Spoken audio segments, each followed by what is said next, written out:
This is True News Television, and today we'll be discussing about examination malpractice. Examination malpractice in higher institution is at a very high rate. It's uncalled for and even alarming. What could be the cause of this? Is it the students or the lecturers? Is it that the students no longer study for their exams, or it is the lecturers who collect money from the students even after much preparation and even take the female folks under their sheets? Let's find out. To join this conversation, please join our Facebook, Instagram, Twitter at tntupdate.ng, or subscribe to our YouTube channel at tntupdate.ng, or you could visit our website for more news and information at tntupdate.com. Stay tuned. Alright, I'm Nyeche Kingdom by name. Alright, well, examination malpractice or any form of malpractice is a canker one that has eaten deep into the academic system, and that is what we need to look into, because if we don't look into it, we end up having satisfied illiterates in our society. So in this aspect, I will have to look into this thing in different dimensions. I will not look at it based on students or based on lecturers, but I will look at it in two ways. Like in base of students, there are some students that find it very difficult to indulge themselves in high or good reading habits. In this aspect, they will find it very difficult for them to cope in examination, because when they are ill-prepared, it will disturb them during examination. They will either rather resort to looking for one or two things to support themselves in examination hall. Then now, not even in the examination hall, there are some of them who can even go after the examination to make sure that they acquire the grade in which they deserve, because they were not adequately prepared. For the aspect of the lecturer, there are some lecturers also who are very lazy. Let me use that word, because most of them, they will have their course outline, but they find it very difficult to cover it all. And in this aspect, students find it very difficult. Most students who cannot afford textbook, they will not have anything to read, and it will be very difficult for them to cope. Instead, they will indulge in one way or the other for them to acquire their score. And also, lecturers' personality can also disturb, because there are some lecturers that, based on their personality, they are not adequate enough to give that knowledge required or demanded from them. And when these things are not being done, the student will be affected. Rather, they will resort in one way or the other for them to be failed. Thank you very much, Mr. Kingdom, for that. We have learned today that some of the lecturers are not adequate enough, and when we do not have adequate lecturers, we will end up producing uncertified graduates. Thank you very much. Yes. Good day to you. My name is David Obina. I'm a passionate educator as well as an author of the book Academic Success Blueprint. Wow, that's nice. Okay, Mr. Obina, due to the high rate of malpractice in the tertiary institution, who should be held responsible, the students or the lecturers? Well, I think the both of them, not just one, and there are several factors that makes me to say this. One of it is that they, meaning the both of them, they lack the understanding of the essence and the purpose of education. Okay. And Dr. Miles Morris said, when purpose is not known, abuse is inevitable. So they are abusing the system, they are abusing the opportunity for school, they are abusing the opportunity to be educated because they don't know the purpose, they don't know the essence, they don't know the power in education. That's one of the reasons for examination malpractice. Another one I'll say is that on the part of the students, they don't have an idea of the amazing benefits in studying and preparing very fully for examinations, right?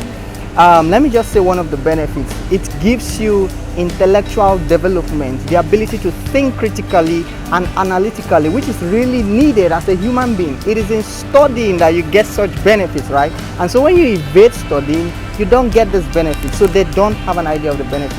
Another factor I'll say that causes this is the wrong mindset. They have a wrong mindset to study and anything that has to do with school. So you see a person thinking, oh, studying is not my thing, I cannot easily study, I don't understand, studying is for the bookish type, right?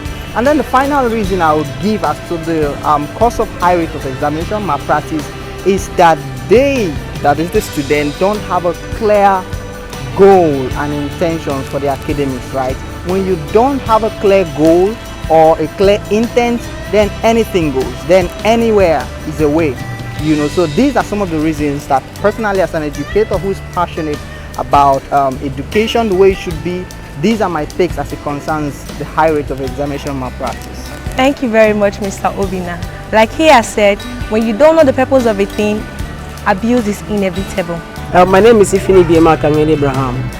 Well, that's actually a big question, if I may say.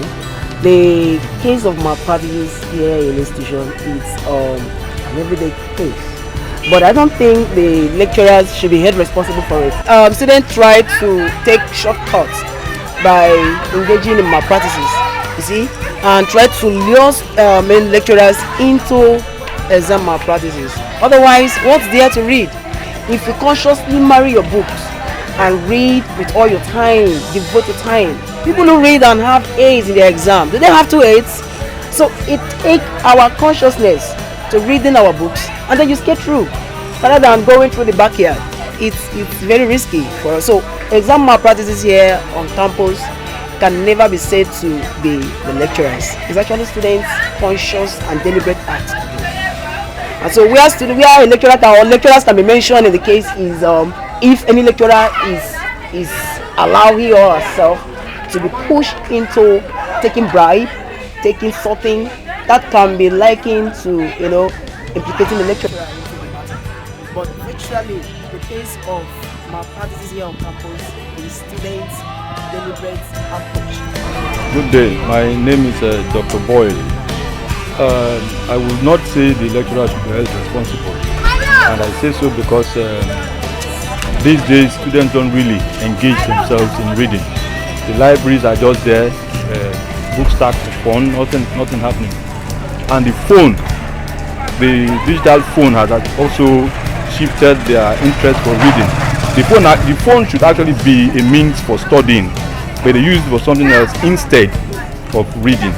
And so they use it to digitalize malpractice. Some of them come into the examination hall with their phone set to a particular mode for them to lift what they want to do. Some of them come in with tiny piece of papers which they have drafted some things to work on. Of course, malpractice, I will not say totally the students, because sometimes some lecturers are also vulnerable.